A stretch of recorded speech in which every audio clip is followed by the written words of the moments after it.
बहुत से लोग होस्टिंग के बारे में पूछते रहते हैं, होस्टिंग कौन सी लेनी चाहिए। अगर आप बिगनर हो और होस्टिंग के बारे में आप जानना चाहते हो कि कौन सी होस्टिंग आपको लेनी चाहिए और कितना इन्वेस्टमेंट करना चाहिए शुरू में, तो ये वीडियो पूरी देखें।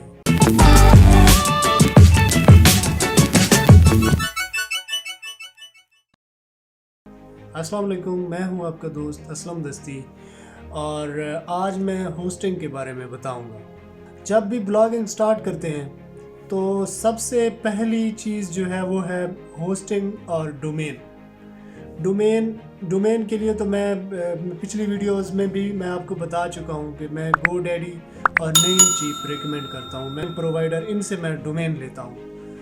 तो आपने अगर डोमेन लेनी है तो आप सिंपली आप GoDaddy पे चले जाएं या नेमचीप पे चले जाएं, तो वहाँ से आपने डोमेन परचेज़ कर लेनी है। जब बात आती है होस्टिंग की, तो सबसे पहले तो यार आपको ना थोड़ी सी इन्वेस्टमेंट तो करनी पड़ेगी ब्लॉगिंग में, क्योंकि अगर आप इन्वेस्टमेंट नहीं करते तो फिर जो है या शुरू में आप फ्री की होस्टिंग पे चले जाते हो।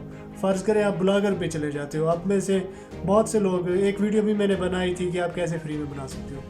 तो यार शुरू में मैंने भी ब्लॉगर से ही मैंने स्टार्ट किया था।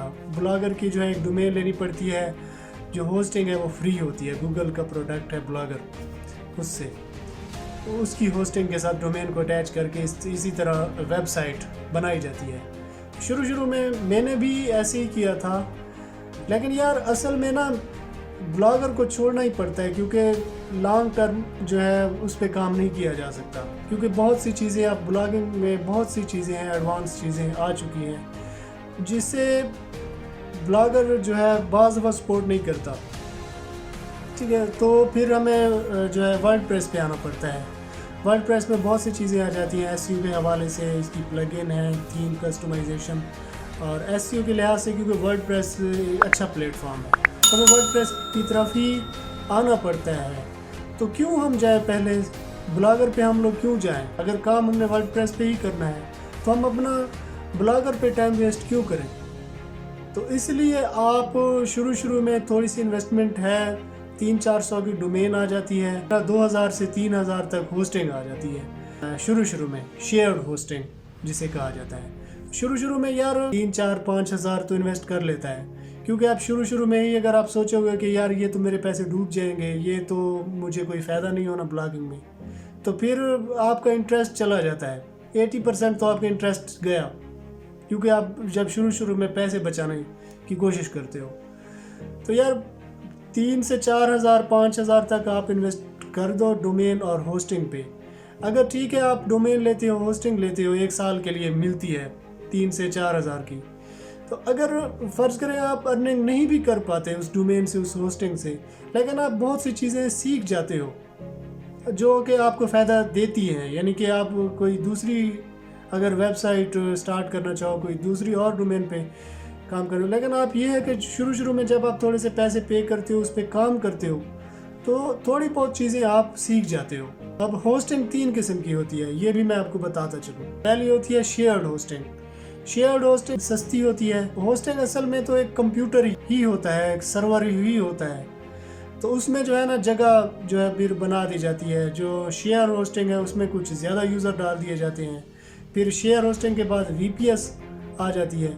VPS में कुछ कम यूज़र होते हैं, यानी कि स्पेसिफिक जो है कुछ लोकेशन दे दी जाती है। फिर उसके बाद आ जाती है डेडिकेटेड सर्वर। डेडिकेटेड सर्वर में यार एक पूरा कंप्यूटर आपको दे दिया जाता है।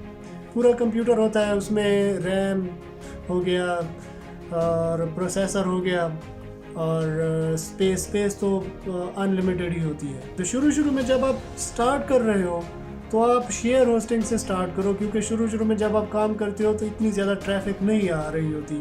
थोड़ी बहुत जो ट्रैफिक आती है, क्योंकि आप सीख रहे होते हो, शुरू में एकदम से ट्रैफिक नहीं आती कभी भी।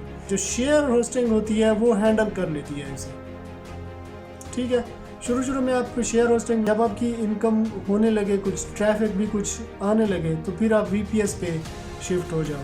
ठीक है, VPS भी अगर आपको कम पड़ जाती है, यानी ट्रैफिक बहुत ज़्यादा आ गई है, बहुत ज़्यादा आपके पास, फिर आप डेडिकेटेड सर्वर पे शिफ्ट जाओ।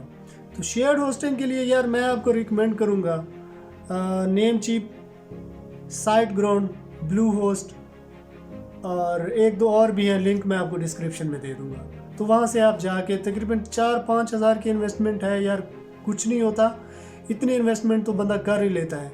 क्योंकि अगर आप किसी फिज़िकल बिजनेस में भी जाओ, कोई ट्रेडिशनल बिजनेस भी करने जाओ, तो उसमें भी अगर आप एक चाय का खोखा भी अगर लगाएं तो उस पर भी 30-40 हज़ार रुपये की जो है इन्वेस्टमेंट आ जाती है। ठीक है, तो किसी भी अगर आप बिज़नेस में जाते हो तो इन्वेस्टमेंट तो है, इन्वेस्टमेंट तो करनी पड़ती है। ठीक है, अगर आप इसमें इन्वेस्टमेंट कर लेते हो तो ये आपके ज़ाया नहीं होने वाले। और ब्लॉगिंग जो है, ब्लॉगिंग से आप अच्छे खासे पैसे अर्न कर सकते हो। ब्लॉग इसी से तो बनाया जाता है, एक डोमेन ले ली और एक होस्टिंग ले ली, ब्लॉग बन गया। ब्लॉगिंग से आप यूट्यूब पे कभी सर्च कर लो कि ब्लॉगिंग से कितना पैसा कमाया जा सकता है। प्रैक्टिकली एग्जांपल, बहुत सी एग्जांपल पढ़ी हैं। 10,000, 20,000, 30,000 डॉलर तक भी कमा रहे हैं लोग, पर मंथ कमा रहे हैं। तो आप भी कमा सकते हो, क्योंकि अगर वो भी तो इंसान ही है, अगर वो कमा सकते हैं तो आप भी कमा सकते हो। उम्मीद करता हूँ कि यार ये वीडियो पसंद आई होगी। अगर पसंद आई है तो अपने दोस्तों के साथ भी शेयर करें, चैनल को सब्सक्राइब कर लें और साथ में जो बेल आइकन दिया गया है उसे भी दबा दें। तो इस तरह जब भी मैं कोई नई वीडियो बनाऊंगा तो इसका नोटिफिकेशन आपको मिल जाए। आपने मेरा चैनल सब्सक्राइब कर लिया है तो मैं आपसे कल मिलता हूँ। अल्लाह हाफ़िज़।